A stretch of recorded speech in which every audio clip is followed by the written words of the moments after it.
Tá. Ah, é.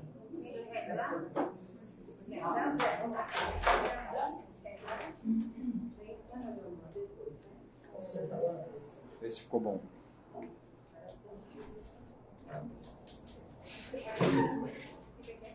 Pode ser o que é só. Então tá ótimo. Bom, sejam todos bem-vindos ao Núcleo Espírita Plano Maior, em mais esse dia de trabalho presencial, que faremos juntamente com a nossa live no Facebook do Núcleo Espírita Plano Maior. Hoje é dia 6 de dezembro de 2023. Nossa próxima quarta-feira será a última quarta-feira de trabalho deste ano. Depois nós entraremos no recesso e voltaremos dia 17 de janeiro, que será uma quarta-feira, né? Então, portanto, ficaremos esse período agora de final de dezembro e começo de janeiro de recesso, né? Mas não se preocupem que nós estaremos todos vibrando amor e vibrando paz, para que todo mundo fique em paz, né? As lives também encerrarão dia 18 agora e retornarão dia 18 de janeiro. Durante esse período também não teremos as lives nem de domingo e nem de quarta-feira, tá bom?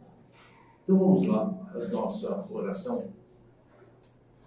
Vamos pedir ao nosso Mestre Jesus que nos abençoe nesta noite.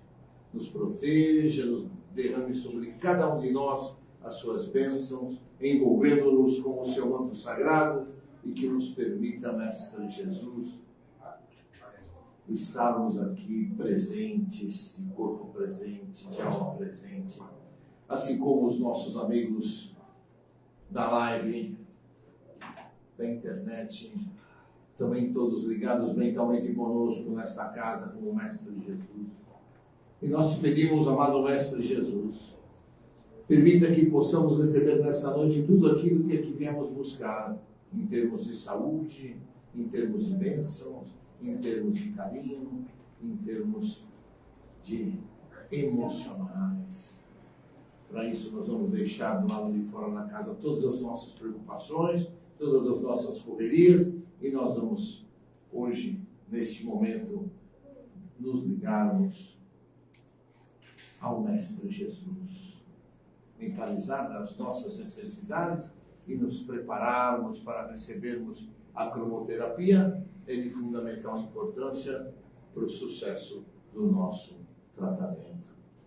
Então, que nós possamos estar todos aqui concentradinhos, sempre lembrando que as correntes do Dr. Bezerra, do Dr. Roberto Seabra e Correnteiros nos acompanham, nos atendem, trazendo seus equipamentos, seus medicamentos, para que nós possamos seguir em frente nessa jornada.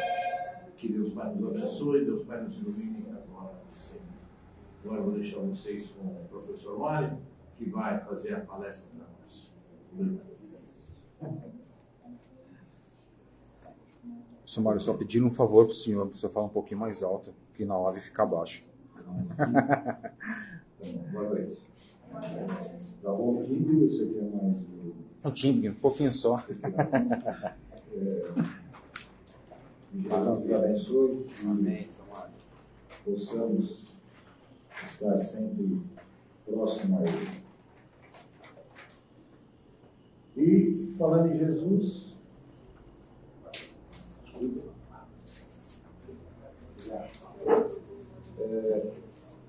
no convívio do Cristo, esse é o tema que nos foi passado para a gente refletir hoje, em conjunto.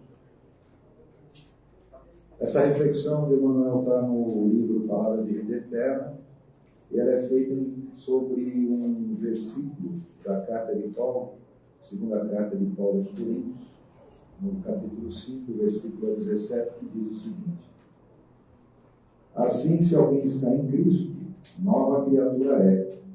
As coisas velhas já passaram, eis que tudo se faz novo. Antes da gente começar no texto de Emmanuel propriamente, eu gostaria de colocar três introduções. A primeira se refere a crucificação de Jesus. Tem uma passagem no Evangelho de Lucas que fala sobre dois discípulos que caminhavam para Emaús, de Jerusalém para Emaús, e que estavam totalmente atordoados.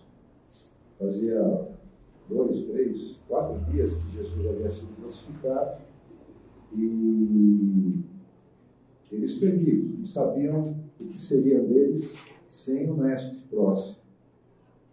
E no caminho aparece um peregrino que pergunta a eles, mas por que estão tão tristes, tão cabisbaixos? Aí um deles responde para o peregrino, você não soube o que aconteceu sobre a crucificação daquele que é o Messias enviado por Deus? Os profetas falaram. E sim, eu soube, mas por que vocês estão tão acabrunhados, tão chateados? Aí ele falou, mas como? O que vai ser da gente agora? Sem o mestre, sem o Messias, como é que nós vamos conduzir agora? E durante a caminhada esse peregrino foi falando, trazendo uma nova esperança a esses dois discípulos, falando sobre as Escrituras, falando sobre os profetas, e foi caminhando até que eles pararam numa hospedaria, aparentemente segura, e aí ali esse peregrino se despediu. Os dois discípulos ficaram encantados com toda a palestra que esse peregrino fez, e pediu que ficasse mais, mas ele desmaterializou. Esse peregrino era o Cristo. E essa passagem é real, está no Evangelho de Lucas, mas os grandes estudiosos do Evangelho têm nela uma simbologia muito interessante. Jerusalém vem do hebraico e quer dizer paz, cidade da paz. E a passagem diz que esses dois discípulos iam de Jerusalém para Emaús. Portanto, eles se afastaram de Jerusalém. A crucificação do Cristo os afastou da paz interior. A gente vai lendo o Evangelho e vai buscando nele algumas simbologias e algumas interpretações que são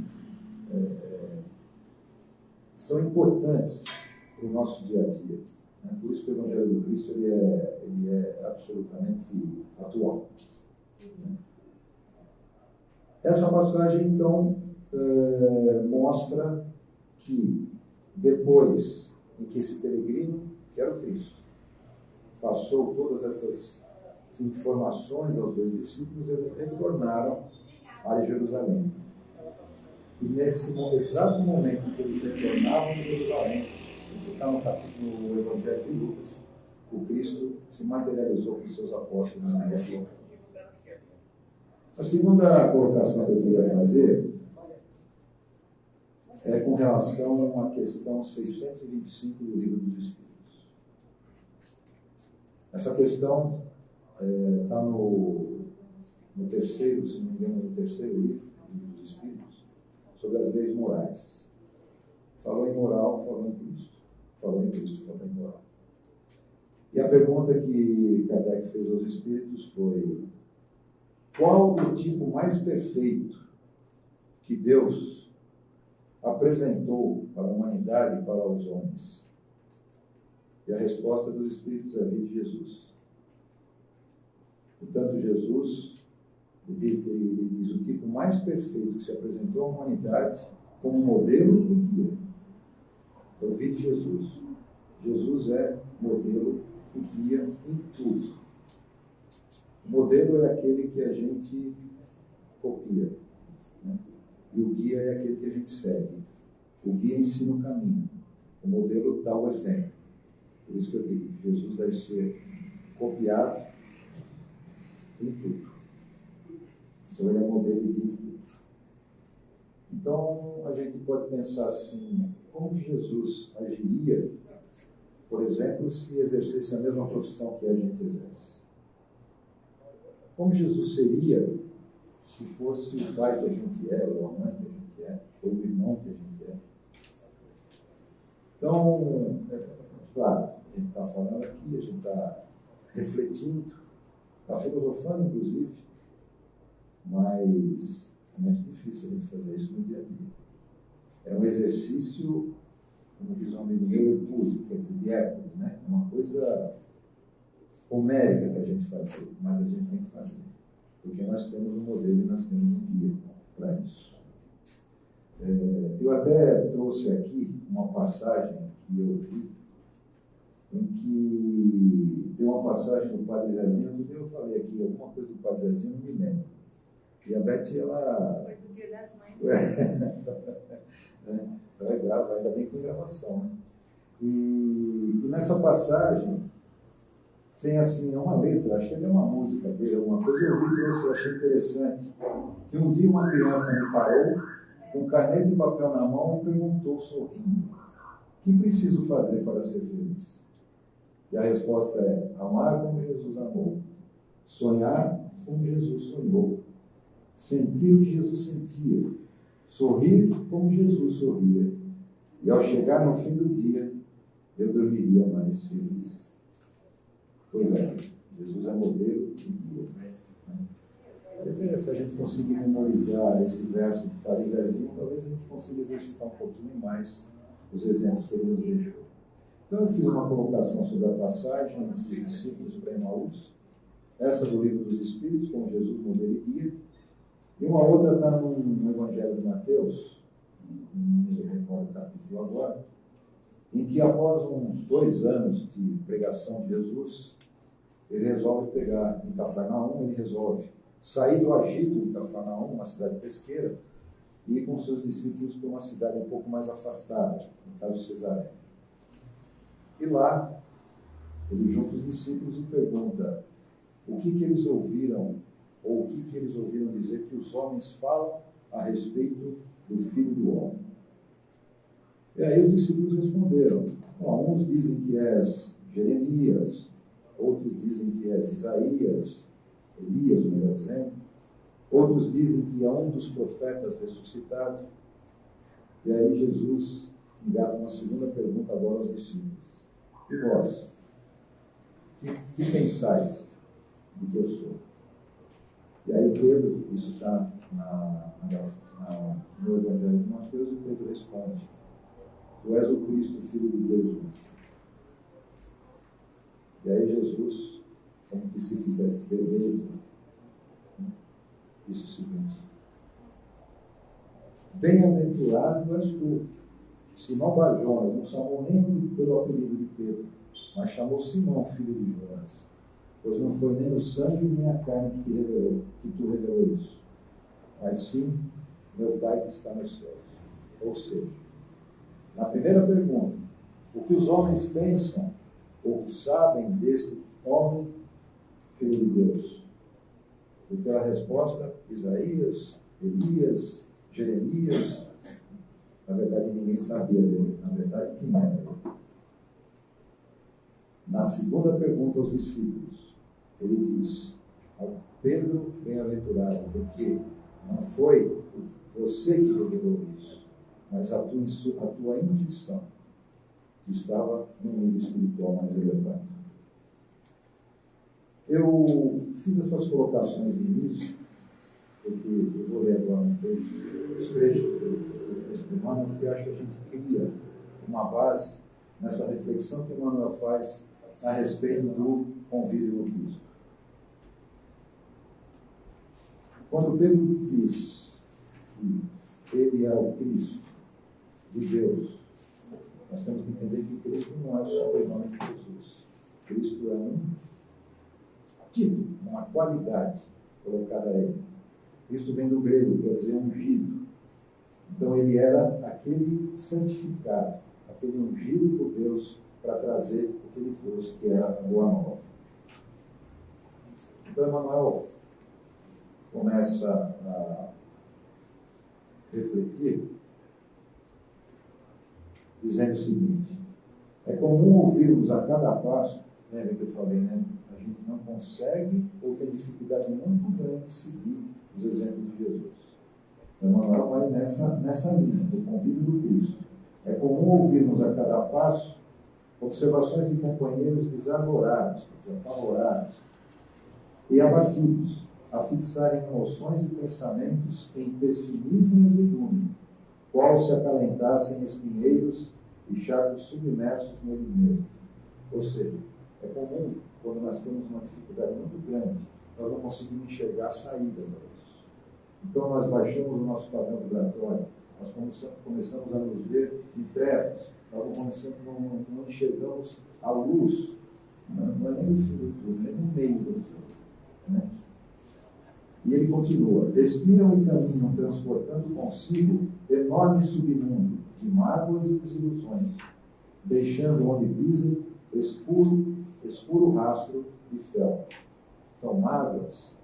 Quem é que não sofreu algum tipo de desilusão, algum tipo de chateação, algum tipo de traição? Todos nós. Mas o convívio do Cristo faz com que a gente abasteça aquele dos dois discípulos que voltavam para Jerusalém e saíam de Emaús, buscavam novamente a sua paz interior. Então, mágoas, dor, turbulência, cria uma desesperança. Quer dizer, você fica perdido. O que será de nós agora com o Cristo crucificado? Falam de experiências dolorosas da própria vida íntima, empregando 1000 frases tortuosas e confundentes, no apontamento que poderiam encaixar em algumas poucas palavras. Exageramos no texto da justificativa da nossa baixa frequência. Né? Encaixar em algumas poucas palavras para nós não conseguimos. Por quê? Porque as palavras que nos saem de dentro são palavras de desesperança. Dramatizam desencantos. Reconstituem doenças passadas com a volúpia de que lhes procura o indesejável infortúnio. Queixam-se de ingratidões. Apontam preterições e prejuízos que sofreram em épocas presentes. Nós voltamos lá atrás, no passado, lembrando aquilo que nós fizemos de errado. Tem inclusive uma passagem no livro Paulo e Estevão, uma passagem de Paulo, ele já, numa condição absolutamente elevada, crística praticamente, em que ele desencarna, todos sabem que ele foi degolado, e quando ele desencarna, ele é recebido no plano espiritual por Ananias, o mesmo que restituiu a visão a ele quando ele estava indo para Damasco. E lá, Ananias pergunta: o que você gostaria a primeira coisa que você gostaria aqui no plano espiritual? Bom, a primeira coisa que ele pensou foi na amada dele, Abigail. Mas, acima dela, estava o Cristo que o transformou. E aí ele pediu então que pudesse, em espírito, viajar sobre Jerusalém, porque naquela cidade ele fez muito mal a muitos cristãos. E aí ele queria, em oração, agradecer ao Cristo por ter se transformado, por ter encontrado a luz e ter se transformado. Então, quer dizer, apontar preterições e prejuízos que sofreram na época das precedentes, e um grande amigo meu que dizia o seguinte: quem vive do passado é cartório. Nós temos que olhar para frente, não olhar para trás. E com isso, envenenam a vida e enseguecem a própria alma, incapazes de perceber que o Evangelho é luz e renovação nos campos do Espírito. Jesus é luz. Ele atua em nossa vida o tempo todo. Nós é que não enxergamos isso. Ele atua na nossa vida através de uma pessoa desconhecida que de repente aparece, passa alguma informação, de algum livro que a gente lê, de alguma notícia, evidentemente que eu falo em notícias mais no nível elevado, de alguma informação que ela te traz, que você te acalentou, melhor dizendo, você esperava por essa informação. Tem uma passagem do Cristo que diz que se os teus olhos forem bons, o teu corpo estará em luz. O que quer dizer isso? Nós enxergamos o mundo da forma que nós nos sentimos. Se nós enxergamos luz, nosso corpo está em luz. No entanto, se nós enxergamos trevas, é porque estamos no escuro. Então, essa mensagem de Emmanuel traz, logo aqui nesses primeiros parágrafos, exatamente essas questões. O que a gente não enxerga do convívio do Cristo. Mas, ele continua dizendo, Se antigas dores e problemas, superados que voltam à imaginação, esquece-os e segue adiante. Eu falei o exemplo de Paulo, encarnado. Pensa no melhor que te espera e busca voluntariamente o trabalho a fazer. Consoante a assertiva do apóstolo, se alguém permanece em Cristo, nova criatura é, porque efetivamente, quando a nossa vida está em Jesus, tudo em nós e diante de nós se faz novo. Tem um capítulo no livro.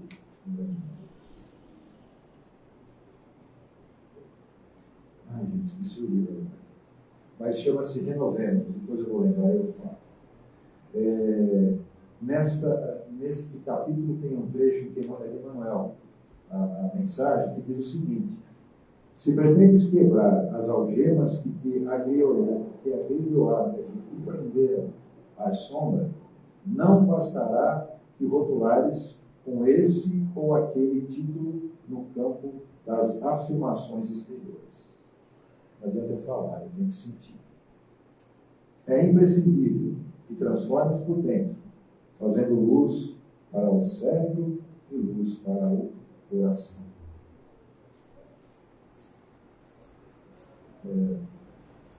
Tem uma reportagem, eu achei interessante, por isso que eu trouxe, numa revista do Espiritismo, Internacional do Espiritismo, na revista de setembro, em que um confrade nosso, né, ele chama-se Jaime Facioli, ele é americano. Ele fala sobre disposição. Resumidamente, nesse artigo dele, ele fala que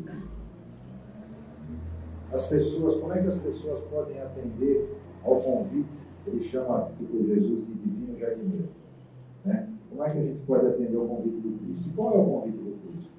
Estar sempre com Ele, né?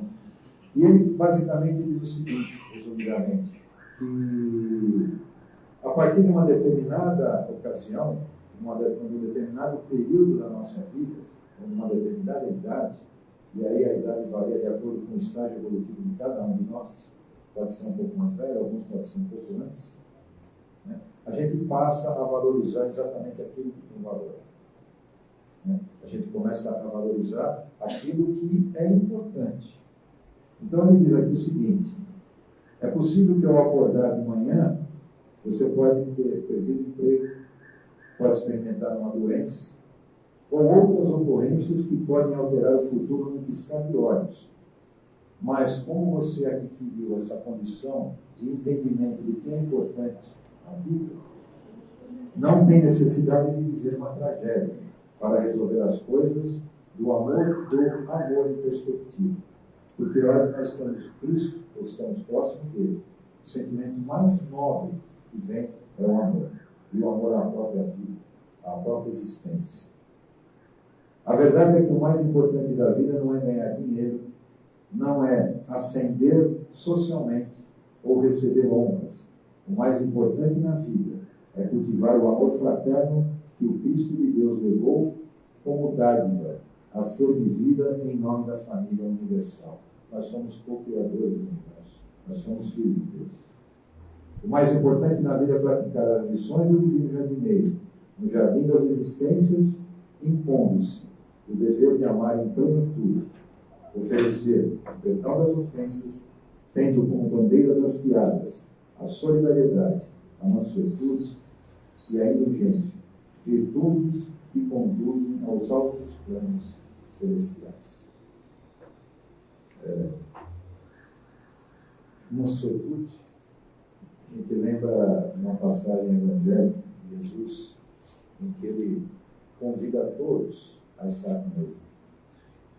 Quando ele fala, venham todos a mim, todos aqueles que estão cansados, que estão oprimidos, que ele alivia.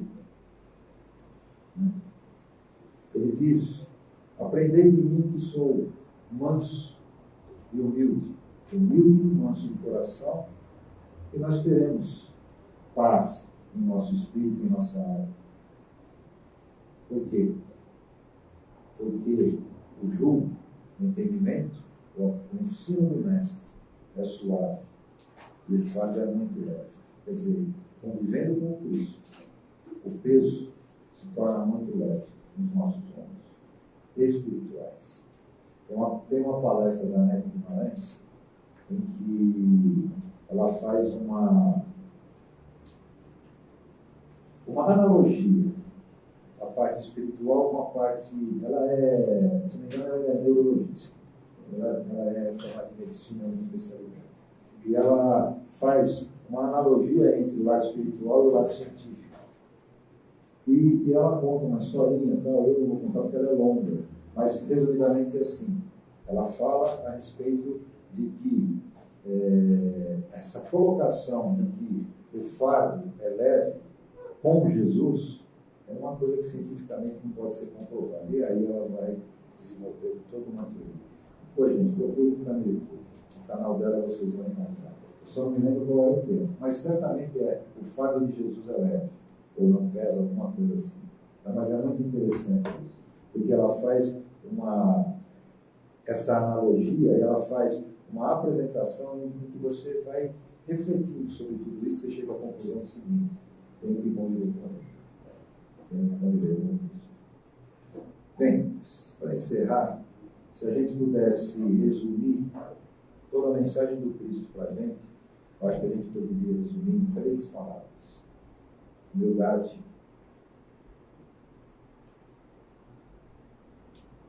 amor e simplicidade. Humildade e simplicidade já no seu nascimento. Ele nasceu numa manjedoura, mas era rei. Amor, acho que, eu penso, melhor dizendo, que o que mais pode definir o amor do Cristo é aquela primeira carta de Paulo aos Coríntios, acho que é capítulo 13, que fala sobre o amor, fala sobre a caridade. É um verdadeiro poema. E eu não podia deixar de ir embora sem ao menos falar um pouco nesse poema. Ainda que eu falasse a língua dos homens e dos anjos e não tivesse amor, seria como metal que soa ou como o sino que tinha. E ainda que tivesse o dom de profecia e conhecesse todos os mistérios e toda a ciência, e ainda que tivesse toda a fé de maneira tal que transportassem os montes e não tivesse amor, nada seria. E ainda que distribuísse toda a minha fortuna para o sustento dos pobres, ainda que entregasse o meu corpo para ser queimado, e não tivesse amor, nada disso me aproveitaria. Enfim, lá no fim ele diz: agora, pois, permanecem, porque ele, quando escreveu ao Coríntios, ele já sabia do destino dele. Ele já sabia que estava próximo o fim da sua jornada. E agora, pois, permanecem a fé, a esperança e o amor. Estes 3, mas o maior destes é o amor. E agora, encerrando mesmo, tem uma passagem no livro Pontos e Apólogos, psicografia do Chico, ditado pelo irmão Chico, Berkeley Campos, em que Pedro atendia a todos aqueles necessitados, coxos, desesperançosos, desesperançados, lá na casa do caminho, lá na casa de Jerusalém, e num determinado dia ele estava de mau humor, talvez porque estava muito cansado, estressado. E aí foram chegando algumas pessoas, onde ele dizia para o auxiliar dele: está vendo aquele ali? Maltrata a mãe, é justo que ele passe pelo que ele está passando. Chegou uma senhora também toda manca, e essa, que chicoteava os seus escravos, é justo que passe por isso. Estranho ouvir de um apóstolo de Jesus isso. Mas certamente ele estava estressado, e quando já estava começando a anoitecer, ele fechando a casa, chegou então um peregrino na casa. Chegou e Pedro disse a esse peregrino: o que você está fazendo aqui essa hora que eu estou para fechar a casa? E aí, quando ele observa, ele vê os pés com sinal de cravos, as mãos com sinal de cravos. Ele reconhece ali o mestre. E aí foi que Pedro diz a ele: Senhor, o que pretendes de teu servo? E aí Jesus, afagando-lhe como se estivesse dando um passe em Pedro, diz a ele o seguinte, com voz embargada: Pedro, lembra-te de que não fomos chamados para socorrer as almas puras. Venho rogar-te a caridade do silêncio, quando não possas auxiliar. Suplico-te para os filhos de minha esperança a esmola da compaixão. Esse capítulo chama-se a esmola da compaixão. Viver com Cristo, convívio com Cristo, é nos reformarmos interiormente.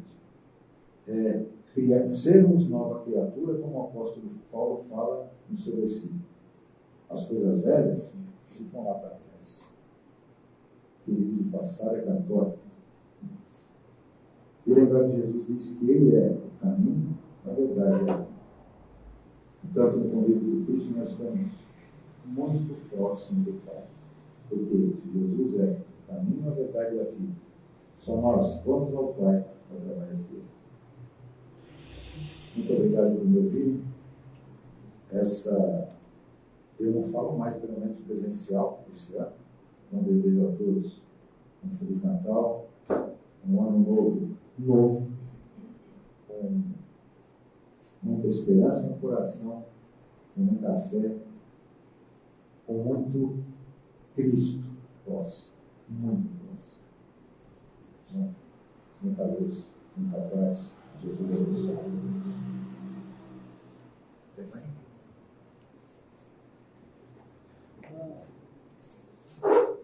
Pô, esqueci. Tem uns jornalzinhos aqui, do Clarim, eles vêm junto com a Revista Internacional de Espiritismo. Eu vou deixar aqui depois, se vocês quiserem pegar, tá? Vocês têm a vontade. Tá bom? Obrigado.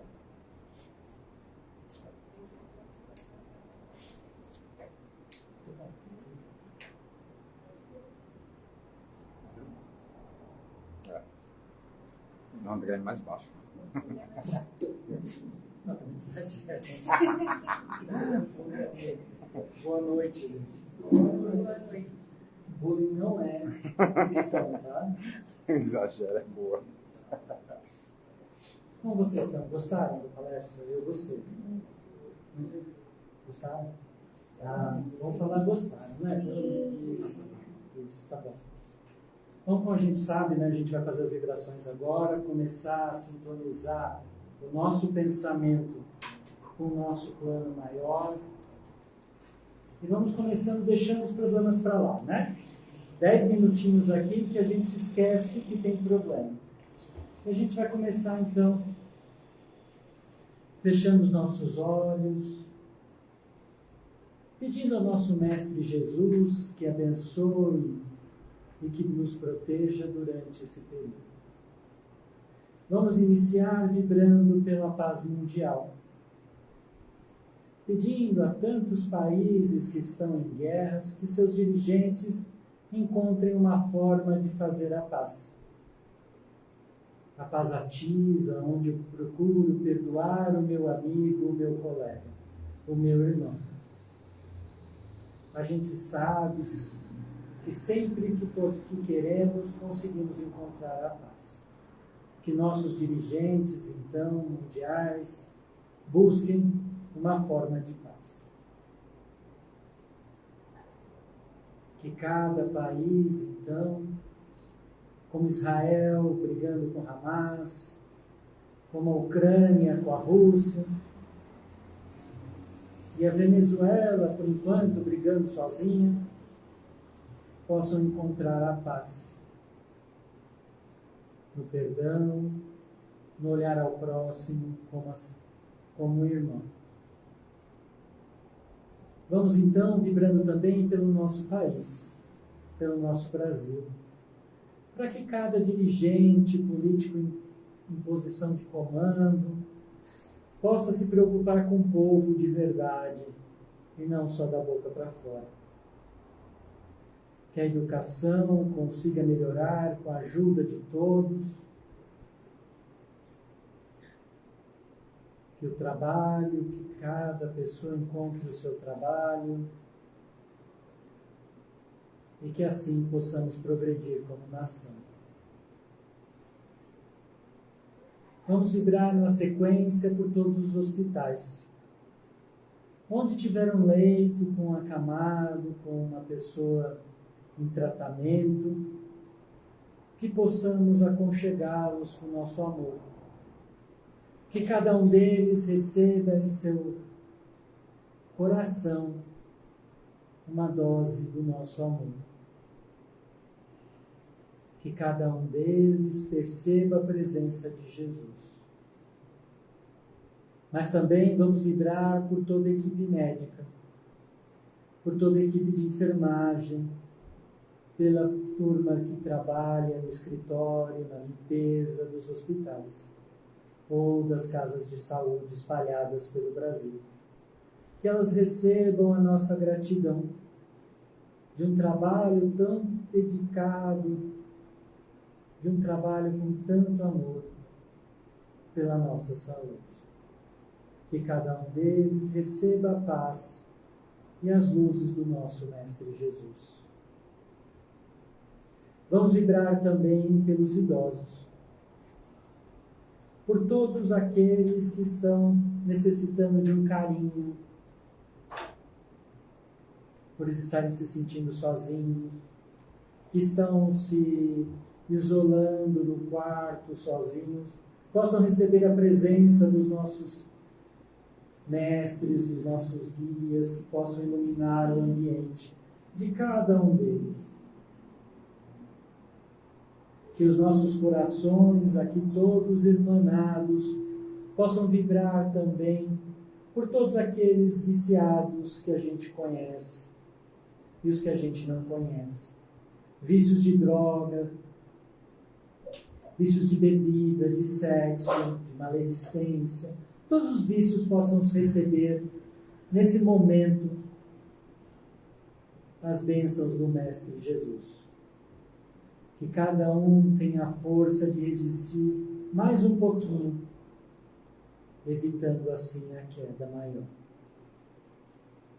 Vamos vibrar também por todos aqueles que estão encarcerados de alguma forma.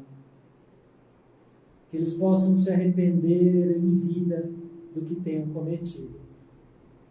Que possam receber as bênçãos do nosso Mestre. Que possam perceber um caminho novo, iluminado, e que esse caminho comece agora. Vamos vibrar agora por todos os doentes crônicos de todos os tipos. Para aquelas pessoas que estão em tratamento de bastante tratamento longo, tratamento com dificuldade, que sinta nesse momento as bênçãos do nosso Mestre Jesus. Essas bênçãos possam iluminar toda a pessoa, com todo o carinho que nós sabemos que o Mestre tem por nós. Que cada uma dessas doenças crônicas, físicas ou psicológicas ou mentais, possam receber as nossas bênçãos.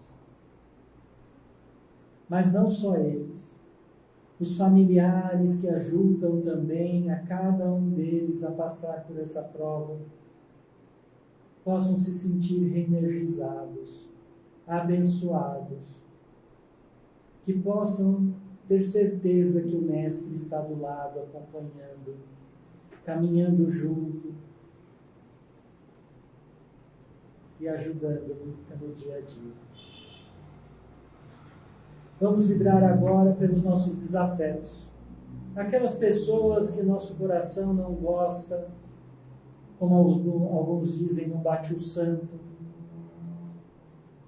Que possamos pedir ao Mestre Jesus que abençoe, que nos ajude a tirar a mágoa do nosso coração, que nos ajude a aprender a perdoar enquanto estamos nesta vida e não esperarmos para a próxima. E continuando as nossas vibrações, vamos vibrar pelos nossos amigos, os nossos queridos, os nossos familiares, desejando que o Mestre Jesus envolva a todos com muito amor. E encerrando, vamos vibrar por nós mesmos, pedindo ao Mestre Jesus que nos permita aproveitar a sessão de cromoterapia que vem em seguida. Que o nosso coração se ilumine com a luz do Mestre, assim como toda a nossa alma. Que as nossas dificuldades sejam acalentadas, que as nossas ideias fluam com mais naturalidade para sabermos sair dos nossos problemas. E que não pode faltar também, vamos agradecer, Senhor. Vamos agradecer todos nós aqui a oportunidade de estarmos reunidos em nome de Jesus. Agradecer a oportunidade de aprender um pouquinho do Evangelho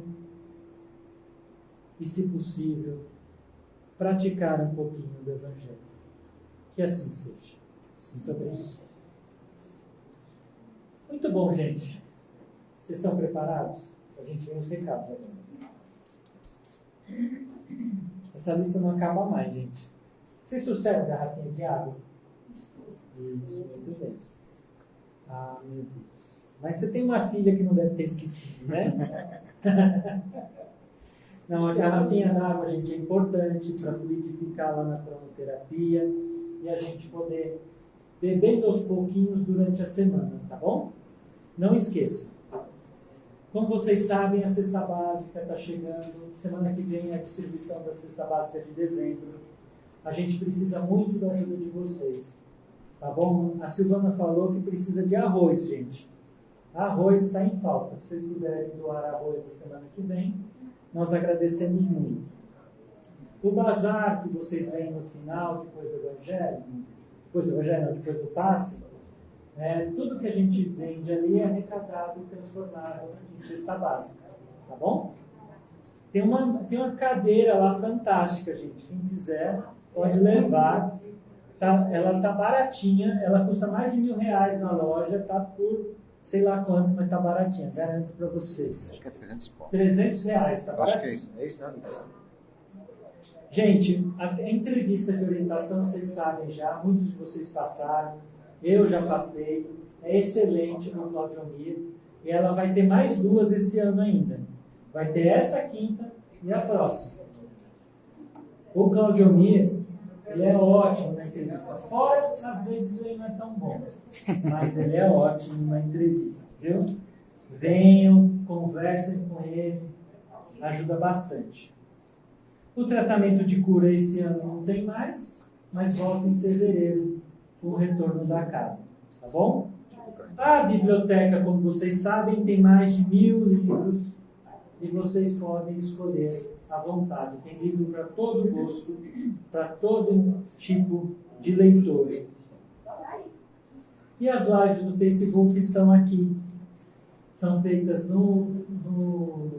página do grupo. São de quarta com hoje, está sendo feita aí, e de domingo. Quem que entra aqui no domingo para ver a live, fazer o Evangelho com a gente, hein? Ó, você lembra. Olha, você não sabia. Dá oi pra gente lá, hein? Ah, então tá bom. Ó, só 2 pessoas, que coisa, eu tô triste. Eu apareço lá, viu, às vezes. E o curso básico, tem um curso na casa, todas as terças-feiras. Vai começar no ano que vem de novo, porque agora acabou, né? Mas espero que vocês gostem e venham curtir com a gente, aprender um pouquinho do Espiritismo, tá bom? Que Deus abençoe a todos. Obrigado.